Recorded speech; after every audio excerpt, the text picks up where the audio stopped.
कराची में ईद उल अज़हा से कबल सब्जियों की कीमतों में भी इजाफा आवाम के लिए परेशानी का बायस बन गया है।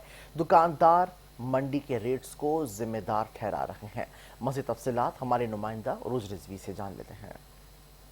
बिल्कुल, ईद उल अज़हा के करीब आते ही हम ये देखते हैं कि जो बाज़ारों में हरा मसाले की कीमतों में दुगना इजाफा हो जाता है, जिसकी वजह से शहरियों को काफ़ी मुश्किलात का सामना करना पड़ता है। इस वक्त हम मौजूद हैं कराची की सदर मार्केट में, जहाँ पे हम ये देख रहे हैं कि सब्जियाँ लेने के जो लोग आए हैं उनका यही शिकवा है कि बकरीद ईद के करीब आते ही हरे मसाला हो या सब्जियों की दीगर जो चीज़ें जो बकरीद ईद के अंदर इस्तेमाल होती है खाने पीने के अंदर, उन चीज़ों के रेट में काफ़ी ज़्यादा इजाफा हो जाता है। इस वक्त हम दुकानदार के साथ भी मौजूद हैं। अस्सलाम वालेकुम, हमें बताइएगा क्या क्या प्राइस में इजाफा हुआ है किन की चीज़ों में?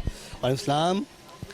इजाफा तो टमाटर में थोड़ा बहुत हुआ है और अदरक लहसुन में भी हुआ है, बाकी सब्ज़ी भी महंगी हो चुकी है। अच्छा, हमने सुना है कि हरा मसाला जो है बकरीद के सीज़न में काफ़ी ज़्यादा महंगा हो जाता है। धनिया है, उसके रेट में 30 रुपए के जहाँ मिल रहा था वो अब 40 से 50 का मिल रहा है।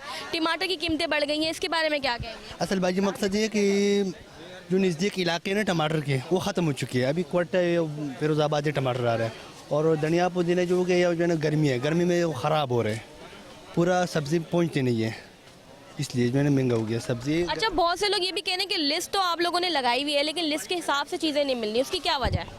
अच्छा, आप लिस्ट की बात करें तो लिस्ट जो है ना सरासर बिल्कुल गलत है लिस्ट, सही ना, क्योंकि जब आगे से चीज़ें आएंगी महंगा तो इधर लाजिम जो है ना हर बंदा जो है ना 10-20 रुपए की कमाई के चक्कर में तो 10-20 रुपये हम इधर कमाएंगे।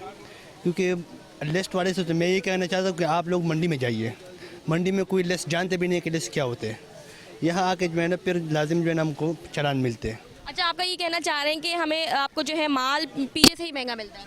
पीछे से महंगा मिलते हैं और इधर लिस्ट वाले जो है ना जो लिस्ट में जो रेट लिखे हुए हैं उसमें तकरीबन समझो कि ये यहाँ एक चीज़ भी नहीं है उस रेट की लिस्ट के हिसाब से। जी बिल्कुल, इस वक्त हमने दुकानदार से बात की, उनका यही कहना है कि लिस्टें तो लगा दी जाती हैं लेकिन मंडी के रेट को कोई कंट्रोल नहीं करता, कि मंडी के अंदर जब रेट ज़्यादा होते हैं इसी वजह से वो मजबूरन सब्जियां जो है महंगी बेचने पे मजबूर हैं। जी।